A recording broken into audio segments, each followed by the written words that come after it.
How do you feel your emotions? How do you feel your emotions?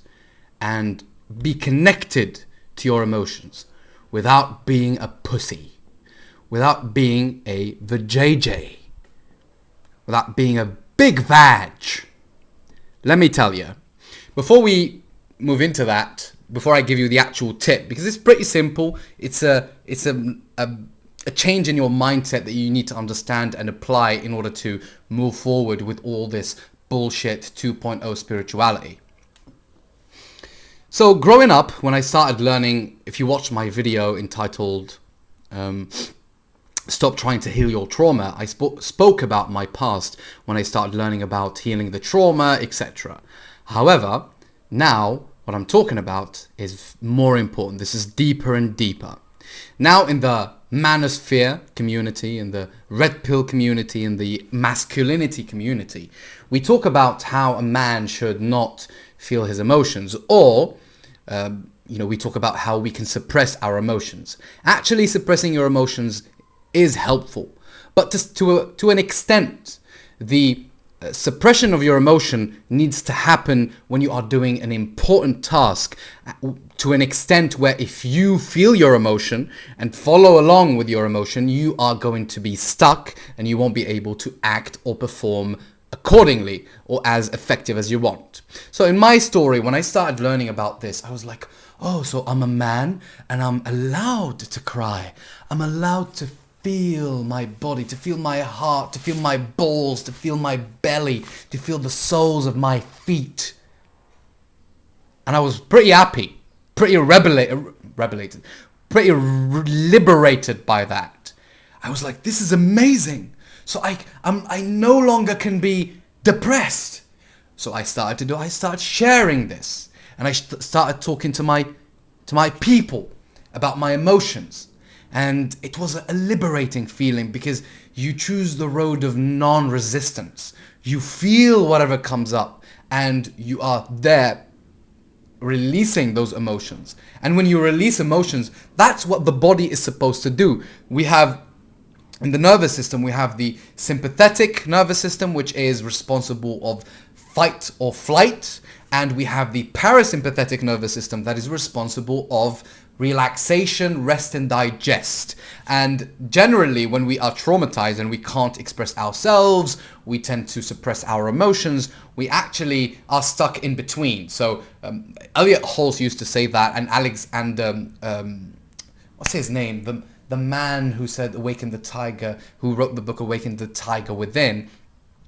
He says that when you're traumatized and you don't express your emotions, what happens inside of your body is that, as if you are a car and you're pressing on the accelerators and on the brakes at the same time. And then what happens, Elliot Hulse used to express this in this way, and he used to say, it's as if you're doing this: accelerator, brake, you are stuck. Your body doesn't know what to do in that moment. So what I was doing was me releasing the emotion, but I found myself losing my momentum, losing my action taking. I used to be like, oh, today I'm sad. I don't want to do any job. Hello, boss, I don't want to come today. I can't. I have a problem. I used to lie to the boss and then go and have salt hot bath for about an hour.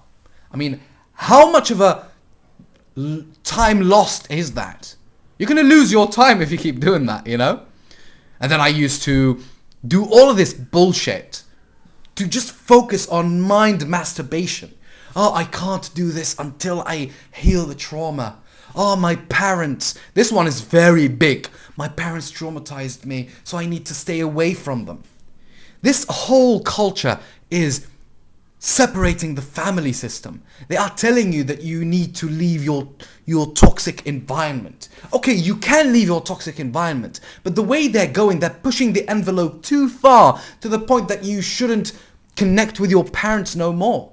That you shouldn't forgive your parents no more.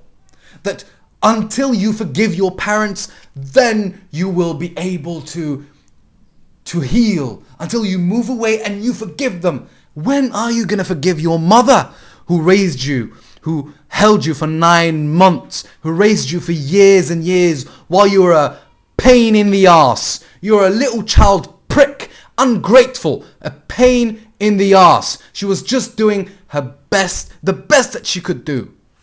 And I know a lot of people will be triggered because they had difficult childhood because of their parents. I know. But it doesn't mean you should act that way. It doesn't mean you should be a victim to your circumstance. All of this 2.0 spirituality is changing us into victims. Do not listen to this, because I woke up by the beginning of 2020 when COVID hit. I started realizing I was living in my parents' house and I was with them. And I started seeing, and I woke up one day and I was like, what am I doing? What the hell are you doing, Jihad? Where are you going with this? Do you have a business? No. How can you help your parents? Nothing. Do you have a good relationship with your parents? No. How are you going to live a fulfilled life? What if they die today? What if they die tomorrow? What are you going to say to yourself? How are you going to think about yourself? About your prick, narcissistic, bitch ass, motherfucking ass complaining about your situation and focusing on yourself. And this is a message to my younger self. I'm talking to myself. If I meet my younger self, I would slap the shit out of them. This is what Andrew Tate does. I kind of picked it up because I enjoy watching Andrew Tate. I would slap my younger self into existence. I will slap him until he wakes up. He wakes the fuck up and he knows that he's being a narcissistic, useless prick. So, you need to understand this truth about feeling emotions. Okay? Do not feel your emotions only. What I mean is that, sorry, I reframe that. Do not just feel your emotions and be stuck in that. You need to learn that, okay, whenever you have time of leisure, whenever you have an emotion that you didn't process yet, you can sit, maybe journal. I don't like journaling. I just like ruminating on stuff and feeling. Sit with yourself, have a walk, and reminisce. Think. Feel. Do not resist the emotion. Feel whatever you're feeling. But whenever the time is right, whenever you need to perform, whenever you need to do something for the greater good, for your own sake, or for the sake of your family, people are counting on you. How are people going to count on you if you only think about healing your trauma all the bloody time? Why are you doing that? Trust me, this was me 3 to 4 years ago. That was the worst period of my life. It was very depressing because I wasn't living up to my potential. Other men around me were doing business, marketing, becoming famous, making money, buying cars for their families. And there was I, sitting alone in my room, listening to music and doing the emotional healing dance, the trance ecstatic dance, and thinking that I was actually doing something other than just mentally masturbating. So as a man, I'm talking to men, as a man, you need to find the balance. You wake up in the morning, you feel like shit. It's your rest day? Okay, feel like shit. Do whatever you can to heal your emotion. Breath work, baths, go train, do all of those. Bioenergetics, whatever. But whenever you need to perform, you need to perform. Do not lose yourself in the process. This is the devil misleading you. The devil misleads you in these ways. The devil is in the details, right? So whenever you can do anything, whatever you think is positive, the devil will be there. It can happen on the other side as well. Just take an action. And then you lose your family members because you're too focused and etc. You need to find the balance. Alright? So I don't agree with the constant hustle culture unless there is a phase where you have to work pretty much all the bloody time. Since the beginning of May, was it May? April, and no. March, the month of March and April. Yeah? Month of March and April. I lost train of thought. This happens, lads. This happens. Since the month of March to the beginning of the month of March to the end of the month of April, I was working super hard from morning till night, till 2 a.m., 3 a.m. But that was just a phase. It's unsustainable if you continue doing that all the time. And then when I had time to rest, I was exploring my emotions and my anger, etc. So this is what we need to do. So how to feel your emotions without being a pussy? Whenever you have time of leisure, feel your emotions. Feel your emotions and just do nothing. Yeah? Whenever you need to act, there are moments where you have to suppress your emotions. Let's say, for example, you're in a negotiation, you're on a sales call, you do a business meeting. You have to suppress your emotions. You need to basically put on an act to talk to people. Yeah? So that's important. If you have a task that maybe you are doing a task alone, all right? A task where you sit alone in front of the computer and everything. Feel the emotion. Let it arise, because emotions are like waves. They come, they go up, and then they go down. Up and up and up and up, and then they go down. That's how it happens. It will never, nothing is stagnant. It's just as when a good emotion stays for a while and then it leaves, it's the same for a bad emotion. For stress, you feel stressed, do the thing anyways. Feel the stress and do the thing anyways.